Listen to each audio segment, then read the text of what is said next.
दोस्तों नमस्कार। आज हम बात करने वाले हैं सांख्यिकी में बहुलक ज्ञात करना। और बहुलक क्या होता है, पहले एक उदाहरण से बात करेंगे, फिर हम सीखेंगे।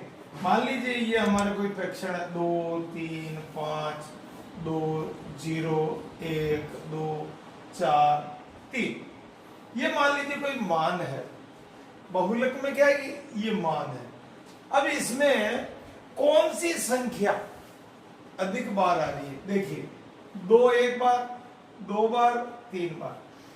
तो जिस संख्या की आवृत्ति का मान सबसे अधिक हो, क्या है? जिस संख्या की आवृत्ति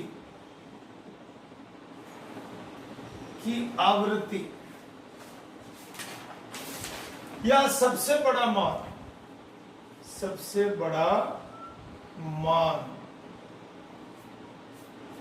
क्या कहलाता है? बहुलक।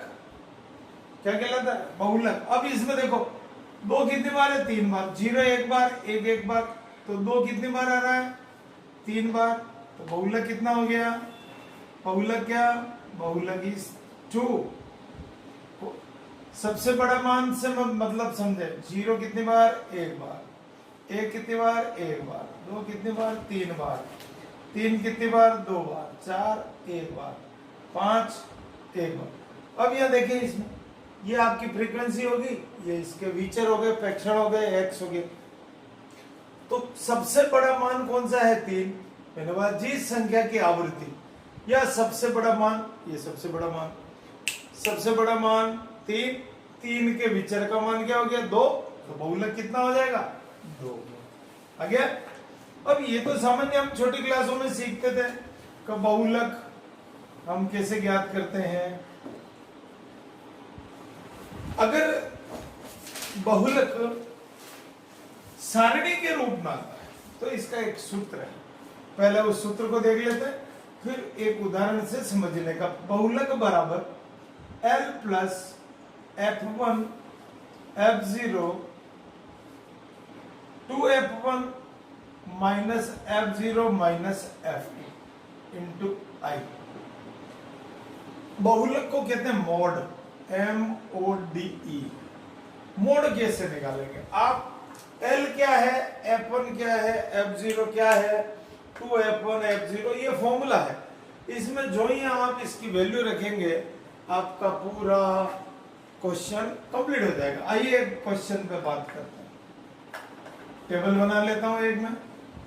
ये आपका वर्ग हो गया, जिसको क्लास बोलते हैं। ये हो गई आपकी बारंबारता, फ्रीक्वेंसी। मान लीजिए 0 से 10, 10 से 20, 20 से 30, 30 से 40, 40 से 50 और 50 से 60। इस तरह से आपके पास कोई वर्ग है। अब यहां से हमको सीखना है, क्या सीखना है? कि ये हमको वर्ग दे रखा है। इस वर्ग में 0 से 10 आपका पहला वर्ग है, 10 से 20 दूसरा वर्ग है, फिर तीसरा, फिर चौथा। अब इनका अंतर देखें, हर एक का 10 10 10 10, तो इसका वर्ग अंतर हो गया 10 का। पर्टिकुलर इसी की बात कर, इसमें वर्ग अंतर कितना हो गया? 10 का। कितना हो गया? 10। और वर्ग अंतर को हम I से लिखते हैं। अभी जब क्वेश्चन करेंगे तब आपको समझ में आता जाएगा।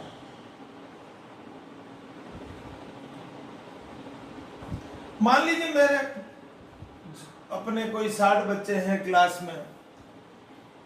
0 से 10 तक के बच्चों के 3 नंबर आए, 10 से 20 आधे नंबर के 5 नंबर आए। इस तरह से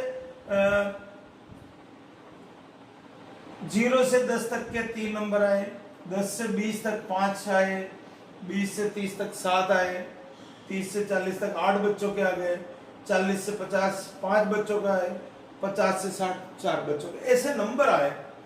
अब हमको इसका बहुलक निकालना है। बहुलक कैसे निकालेंगे? आपको यहीं से सीखना है। सबसे पहले देखें, सबसे बड़ी बारंबारता। क्या चेक करना है आपको? सबसे बड़ी बारंबारता क्या है? एक बार में समझ में आना चाहिए मित्र। जो आपके बारंबारता या सबसे बड़ी फ्रीक्वेंसी है उसका मान कितना है 8, तो यहां पर आप F1 लिख देंगे। क्या लिखेंगे? और यहां पर मैंने 8 लिख दिया। F1 का वर्ग क्या आ रहा है आप देखें, कौन सा वर्ग आ रहा है? 30 से 40। इसको कहते हैं बहुलक वर्ग। क्या कहते हैं? बहुत सरल क्वेश्चन है, घबराने की जरूरत नहीं है, सीधे सवाल है। बहुलक वर्ग। आप ये लिखने के बाद थोड़ा रुक के समझे, आपने क्या किया कि सबसे बड़ी बारंबारता को निशान लगा दिया 8 से बड़ा कोई मान है क्या इसमें? नहीं है, तो हमारा F1 कितना हो गया 8। अगर मैं F1 से एक स्टेप आगे बढ़ता हूं तो होता है F2। समझ में आया? F1 फाइनल करना है, उससे एक आगे बढ़ा तो 2 आ गया, एक नीचे आया तो 0 आ गया। फिर समझे, सबसे बड़ी बारंबारता मेरी F1 है। ये चौथी स्टेप, चौथी से अगली 5वीं पे आया तो एक सीढ़ी और बढ़े तो 2 हो गया।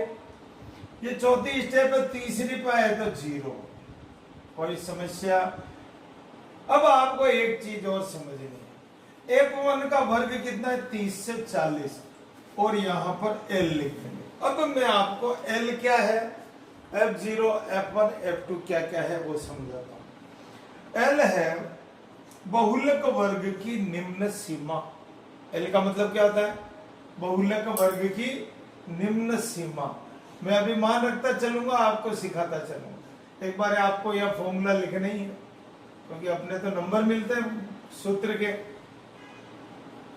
सूत्र याद होना चाहिए, बाकी आप होशियार हो।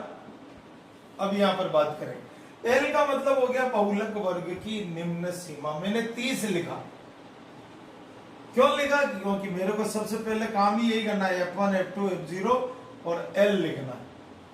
अब मेरा ये नामांकन सही कर दिया और ये काम कर दिया, इसका मतलब मेरा आधा नंबर यह मिल गया। आधा नंबर मुझे इस सूत्र का मिलेगा। एक नंबर आ गया मेरे पास 3 में से। अब मैं जो जो मान रख रहा हूं वहां से नंबर आएगा। अब F1 मैंने लिखा, F1 का मतलब क्या है? बहुलक वर्ग की बारंबारता। तो F1 कितना है? 8। F0 का मतलब बहुलक वर्ग के ठीक पहले की बारंबारता, ठीक पहले की, मान रखना। F2 का मतलब बहुलक वर्ग के ठीक बाद की बारंबारता। अब आया I क्या होता? वर्ग अंतराल। आपको पहले कहा था ये 10-10 का अंतर है, ये कहलाता वर्ग अंतराल। आपने मान रख दिया, फिर आधे नंबर का काम कर दिया, डेढ़ नंबर आ गया आपके, डेढ़। अब आपको क्या करना है? 30 प्लस, इसको हल करना है, और हल में भी बहुत बड़ा काम नहीं करना है, पहले इसको गुणा कर ले। 8 को 2 से गुणा किया। अब आप क्या करें? इस दोनों ऋणात्मक संख्याओं को जोड़ लें। -7 में माइनस, तो -15, ये कितना गया? 10। 30 प्लस 1/1 इंटू 10। 30 प्लस 1 को 10 से गुणा करेंगे, भाग लगाएंगे, 10 आएगा। आंसर कितना आ गया? दूसरा 0 से 8, 8 से 16, 16 से 24, 24 से 32, 32 से 40, 40 से 48, 5, 7, 10, 5, 3, 2। आपको क्या करना है? सबसे पहले सबसे बड़ी बारंबारता मेरे 10, इससे ठीक पहले इसको 0 लिखना, बाद वाले को 2 लिखना है, और इसको L लिखना, कुछ नहीं करना है। और यहां पर याद रख के लिख देना I का मान 8। अंतर कितना रहा? 8। पहले वाले में 10 था, अब के क्या है? सबसे बड़ी बारंबारता F1 का मान 10, F1 का वर्ग हो गया 16 से 24, L का मान 16, F1 10 -7, 2 इंटू 10, 7 -5, और यहां पर आ गया 8। मान रखा, मान रखते ही आपके क्वेश्चन आ गए। 3, 20, 12, 8, 16, 3 कितना है? 8, 8 8 से 8 घट गया। देखो कभी कभी होता है ऐसा। 19 बहुलक कितना आ गया, अतः हम आंसर लिख लेंगे, अतः बहुलक 29। फिर समझ लो F1 सबसे बड़ा मान है, इससे पहले वाला F0 बाद वाला F2, ये निम्न सीमा L बहुलक वर्ग की निम्न सीमा होगी। इसका हर एक का अंतर आपका 8-8 का है, तो आपका अंतराल क्या हो गया 8। एक बार इसमें मान रखें, सूत्र का अभ्यास करें, क्वेश्चन करेंगे, आपको बड़ा अच्छा लगेगा, आनंद आएगा, नंबर मिलेंगे। धन्यवाद।